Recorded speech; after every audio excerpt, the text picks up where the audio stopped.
My name is Ethan, and I used to believe that love, real love, was something unbreakable if you were loyal enough, patient enough, willing enough to carry the weight when the other person stumbled. I believed that love could survive anything if the heart behind it was honest. And for a long time, I thought hers was. Her name was Alyssa. We met during freshman year at a campus volunteer fair, where she was trying to convince people to sign up for some community cleanup event at the city park. She was bright, loud, the kind of person who made everything seem like summer. I was quieter, more grounded, the think before speaking type, and she told me that's exactly why she liked me.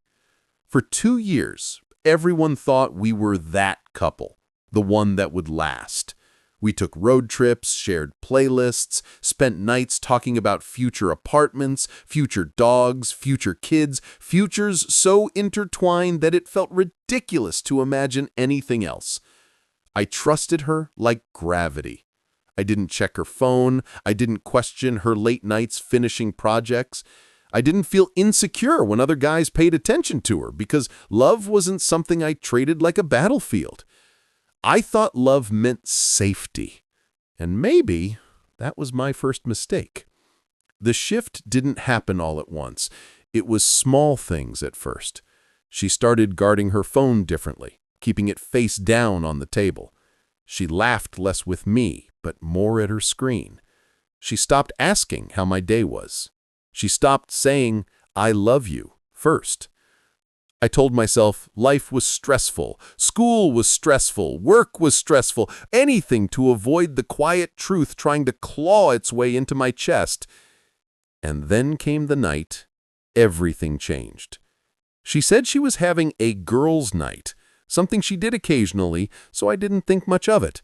I told her to have fun, kissed her goodbye, and spent the night catching up on assignments. The next morning, one of her friends posted a group picture.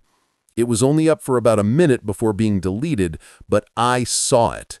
Everyone in the photo, except Alyssa, wasn't standing with her friends. She was sitting on some guy's lap at a bar I knew wasn't even in our part of the city. His hand was on her waist. Her smile was the one she used to save for me. My whole body went numb. I didn't call her. I didn't accuse her. I didn't ask for explanations. I needed something worse than answers. I needed clarity, proof. I spent the next week observing, not reacting, not speaking, just watching. And the more I watched, the more obvious it became. The girl I loved was gone. And something about that realization didn't break me. It sharpened me. Love didn't end that night. Innocence did. And what came next wasn't heartbreak. It was resolve. I didn't confront her right away because yelling or begging or crying would have given her power she didn't deserve anymore. Instead, I became quiet. Quiet in the way winter is quiet, before everything freezes. I stopped texting first, stopped asking how she slept, stopped offering rides, stopped being her comfort. I didn't ignore her. I just stopped being available. And absence, when someone is used to being adored, is louder than any fight. She noticed instantly. "Are you okay? Did I do something? Are you mad at me?" I kept my voice calm every time. "Just tired, just busy. Everything's fine." Meanwhile, I watched. She would leave the room to answer her phone. She'd smile at messages she wouldn't show me. She started wearing nicer clothes when she said she was just going to study. But I didn't need to guess anymore. I just needed the final confirmation. I got it 2 weeks later. I knew she was going to study at the campus library, so I drove there but didn't park in the main lot. I stayed across the street, far enough to not be seen. And right on schedule, she walked out. Not alone. She walked out with him, the same guy from the photo. His name was Jordan, one of those gym influencer types, always posting videos of himself flexing in mirrors, the kind of guy who thinks women are accessories. I watched her get into his car, no hesitation, no guilt, no second thoughts. That moment should have shattered me. But it didn't. It clarified me. I didn't love her anymore. I loved the version of her I had created in my head, and that version was never real. When she came back later that night, she kissed me, told me she missed me, told me she was sorry she didn't text much at the library. I looked right at her and lied back. It's okay, I trust you. And the lie tasted like metal. From that moment, I started preparing my exit. Not dramatic, not loud, not messy. I didn't want to break her heart. I wanted her to understand what she lost. I stopped doing the things she took for granted. I stopped being her emotional anchor. I stopped being the guy who made her feel chosen. At the same time, I started investing in myself again. Hit the gym harder, focused on my grades, reconnected with friends I'd let fade while I was busy prioritizing her. And the crazy part? I started to feel like myself again. The version of me before her. The version of me she fell for in the first place. That's the part cheaters never think about. They don't realize that when you stop loving them, they're the ones who fall apart. And I was just getting started. The real turning point came when I stopped reacting to her entirely. She'd text me long paragraphs asking if our relationship felt different, asking if she'd done something wrong, asking if I still loved her, and I'd respond with short, steady replies like, "We're good," or "Don't worry." I wasn't cold, I was controlled, and that scared her more than anger ever could. Cheaters expect chaos. They expect screaming, accusations, tears, emotional mess. They don't know what to do when you give them nothing. She started trying harder, bringing me coffee to class, offering to cook dinner, randomly hugging me like she was trying to glue something back together that she couldn't even name. One night, she crawled into bed and wrapped her arms around me the way she used to, and for a second, I remembered who we were, or maybe who I thought we were. But the memory didn't hurt anymore. It just felt distant, like something belonging to another lifetime. I didn't push her away, but I didn't pull her closer either. I just let her feel the empty space between us, and she felt it. A week later, fate handed me the moment I didn't even have to plan. I was at a mutual friend's party, one of those casual apartment hangouts with cheap fairy lights and warm beer. Alyssa went to talk to someone in the kitchen, and I stepped outside for air. And there he was, Jordan. Loud, drunk, bragging to some guys I didn't know about how he wasn't even trying and still pulled someone else's girl. He didn't say her name, but he didn't need to. Everyone knew. And when he added, laughing, "She acts like she loves her boyfriend, but trust me, she's not going anywhere as long as I keep her entertained," something in me didn't break. It shut off completely. I didn't confront him. I didn't swing. I didn't say a word. I just stood there silently, watching the reality of what she had traded loyalty for. A guy who thought of people as trophies. A guy who treated love like a game he was winning. And that was the moment I knew exactly how my revenge would end. Not with drama, not with shouting, not with exposing anyone publicly. No, I would let Alyssa stay exactly where she had chosen to be, with him, but I would make sure she understood one thing before I left, that she didn't lose me because of him. She lost me because she wasn't worth the version of me who loved her. And when someone realizes they lost something good because of their own choices, not someone else, that pain lasts longer than heartbreak. It lasts for years. And I was ready to deliver that lesson with silence sharper than any goodbye she had ever heard. I waited for the right moment. Calm, private, simple. No audience, no drama, no chaos she could twist into sympathy. One evening, she asked if we could go out for dinner, just us, because she felt like we needed to reconnect. I agreed. We went to this little Italian place downtown where we used to celebrate our anniversaries. She tried so hard to act the way she used to, smiling, playing with my hands across the table, telling stories like she was trying to recreate a memory instead of actually being in the moment. I let her talk. I let her laugh. I let her pretend. Because endings deserve clarity. When the check came, she finally asked it, the question that had been pushing against her chest for weeks. "Ethan, are we okay?" I looked at her, really looked at her, and for the first time, I didn't see the girl I loved.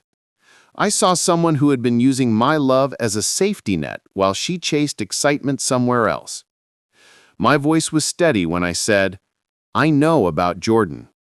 Her face froze. Her breath stopped. And right away she denied it, because that's what liars do before they even think. I didn't argue. I slid my phone across the table, the photo of them leaving together, the messages I'd seen, the party conversation I overheard recorded on my phone with perfect clarity. She didn't even try to defend herself after that. She just broke. Tears, shaking hands, apologies, excuses that didn't even form full sentences. She said she was confused. She said it didn't mean anything. She said she didn't want to lose me. I didn't raise my voice. I didn't ask why. I didn't ask how long. I just listened. And when she was done, I said one sentence that ended everything. "You didn't just cheat on me.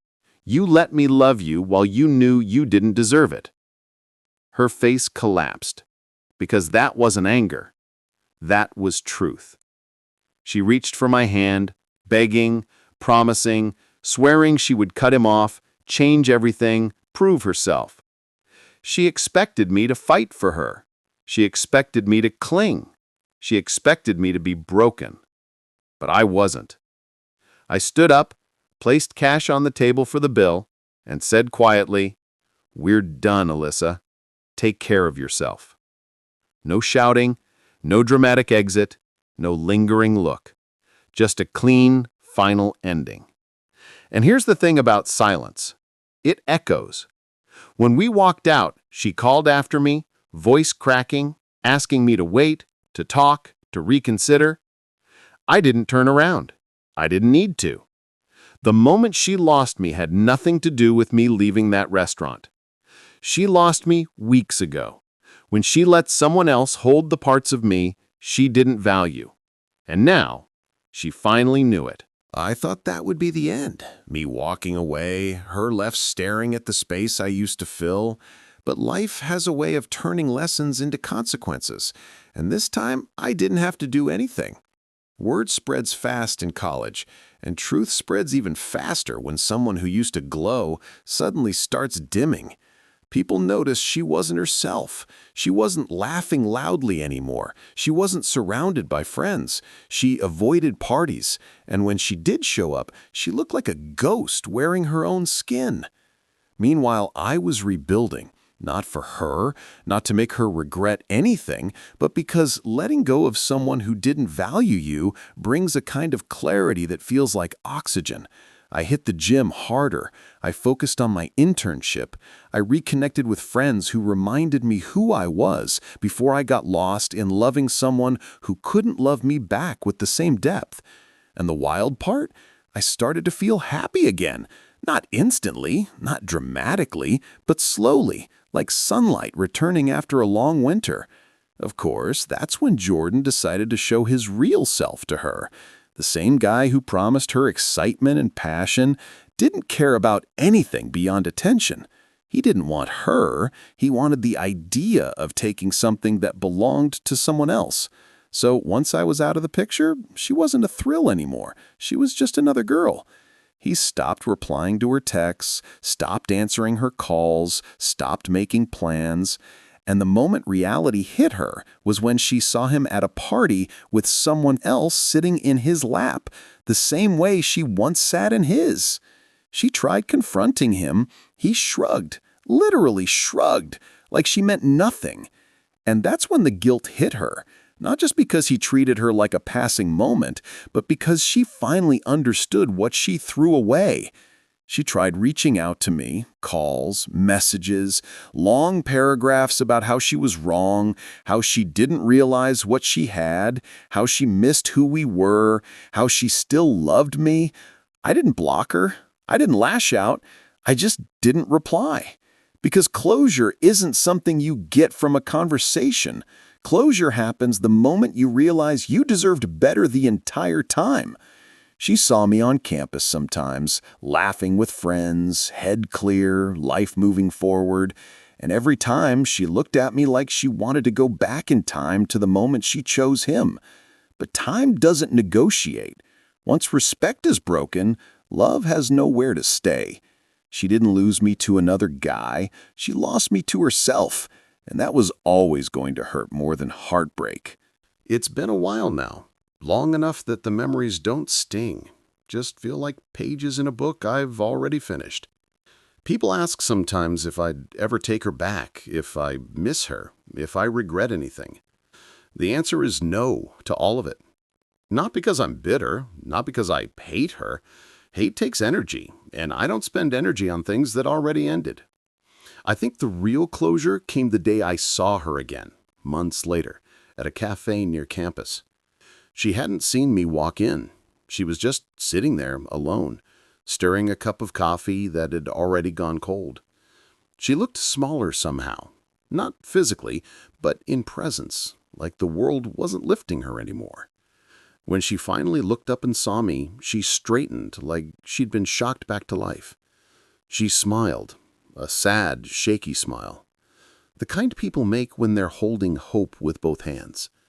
I nodded politely, went to order my coffee, and when I walked past her table to leave, she whispered, "Ethan, can we talk?" I paused, not because I owed her anything, but because this was the moment life had been building toward.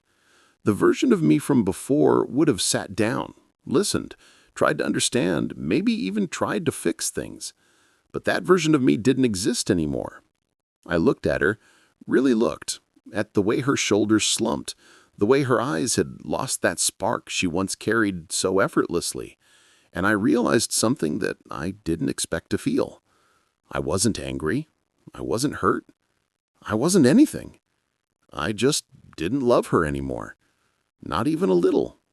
So I said, calm and steady, "There's nothing left to talk about. I hope you take care of yourself." No coldness, no cruelty, just truth.